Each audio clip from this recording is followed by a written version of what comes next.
اعوذ باللہ من الشیطان الرجیم بسم اللہ الرحمن الرحیم۔ دوستو، آج کی بہت پیاری ویڈیو ہے، آپ لوگ ویڈیو پوری دیکھیں، اسکپ مت کریں۔ تو آج کا ہمارا موضوع ہے ظہور دجال۔ امام مہدی علیہ السلام ملک کے بندوبست ہی میں مصروف ہوں گے کہ افواہ اڑے گی کہ دجال نے مسلمانوں پر تباہی ڈالی ہے۔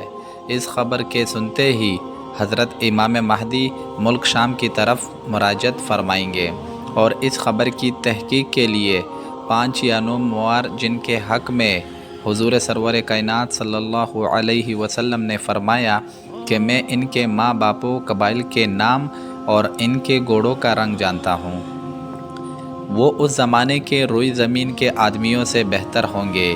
لشکر کے آگے پیچھے بطور روانہ ہو کر معلوم کر لیں گے کہ یہ افواہ غلط ہے۔ امام مہدی ملک کی خبر گیری کی غرض سے آہستگی اختیار فرمائیں گے۔ اس میں کچھ عرصہ نہ گزرے گا کہ دجال ظاہر ہو جائے گا۔ دجال قوم یہود میں سے ہوگا، عوام میں اس کا لقب مسیح ہوگا۔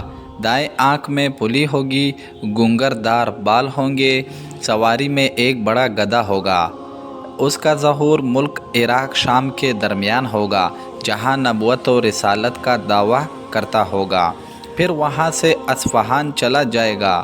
یہاں اس کے ہمراہ 70,000 یہودی ہوں گے۔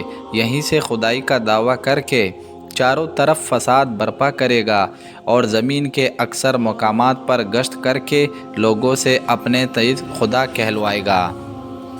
لوگوں کی آزمائش کے لیے خداوند کریم اس سے بڑے خرق و عادات ظاہر کرائے گا۔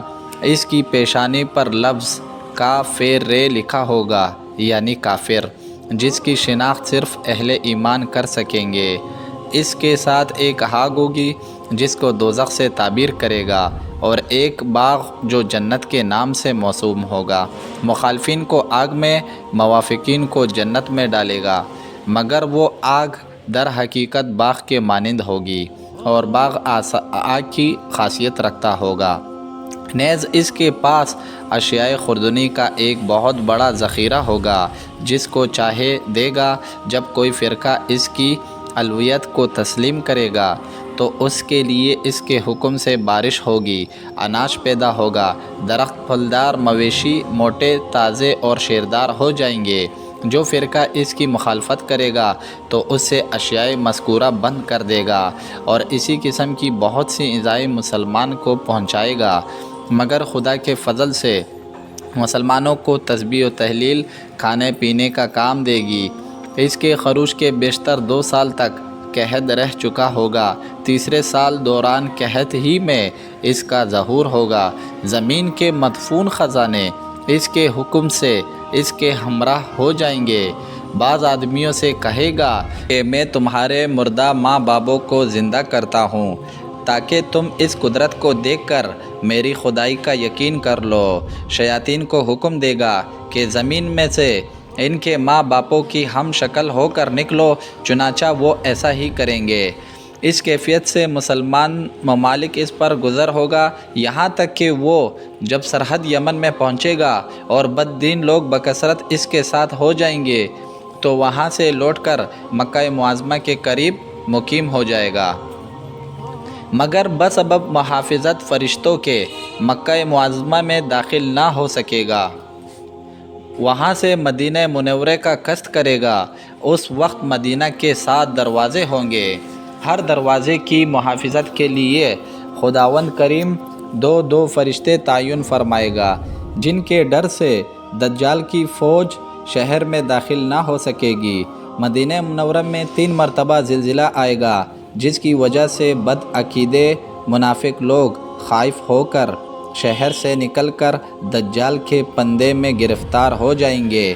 اس وقت مدینہ منورہ میں ایک بزرگ ہوں گے جو دجال سے مناظرہ کرنے کے لیے نکلیں گے۔ دجال کی فوج کے قریب پہنچ کر ان سے پوچھیں گے کہ دجال کہاں ہے۔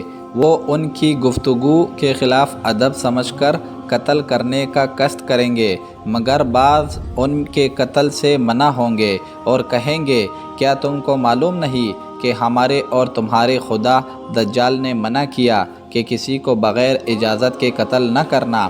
بس وہ دجال کے سامنے جا کر بیان کریں گے کہ ایک گستاخ شخص آیا اور آپ کی خدمت میں حاضر ہوا۔ دجال ان کو اپنے پاس بلائے گا۔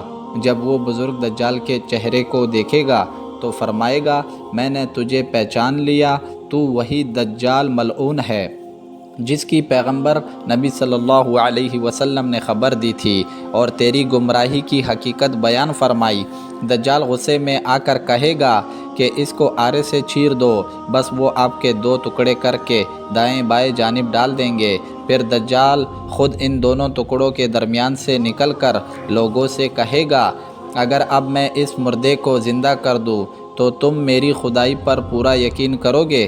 وہ کہیں گے، ہم تو پہلے ہی آپ کی الوہیت کا یقین کر چکے اور کسی قسم کا شک و شبہ دل میں نہیں رکھتے۔ ہاں اگر ایسا ہو جائے تو ہم کو مزید اطمینان ہو جائے گا۔ بس وہ ان دونوں ٹکڑوں کو جمع کر کے زندہ ہونے کا حکم دے گا۔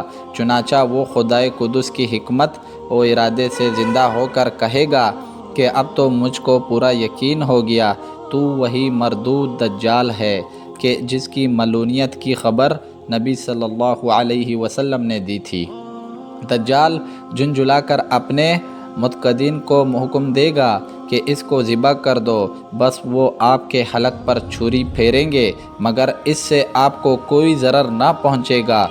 دجال شرمندہ ہو کر ان بزرگ کو اپنی دوزخ میں، جس کا ذکر اوپر گزر چکا، ڈال دے گا، مگر خداوند کریم کی قدرت سے وہ آپ کے حق میں برد و سلام ہو جائے گی۔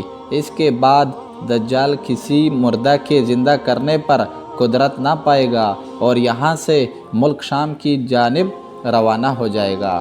دوستو یہ تھی آج کی ویڈیو دجال کے بارے میں۔ پیارے دوستو ویڈیو شیئر بھی کریں اور چینل ضرور سبسکرائب کریں۔